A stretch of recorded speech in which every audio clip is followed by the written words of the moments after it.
అందాన్ని చూసేటువంటి అదృష్టం లేదు.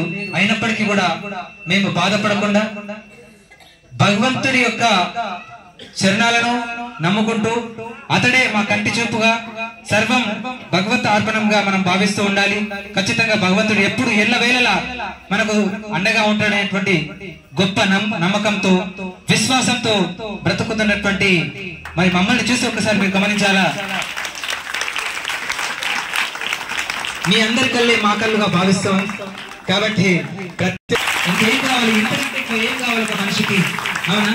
కాబట్టి మీ అందరి కూడా ప్రోత్సాహం మాకు ఉండాలని మనస్ఫూర్తిగా కోరుకుంటూ అందరినీ భగవంతుడు చల్లగా చూడాలి. దుర్గమ్మ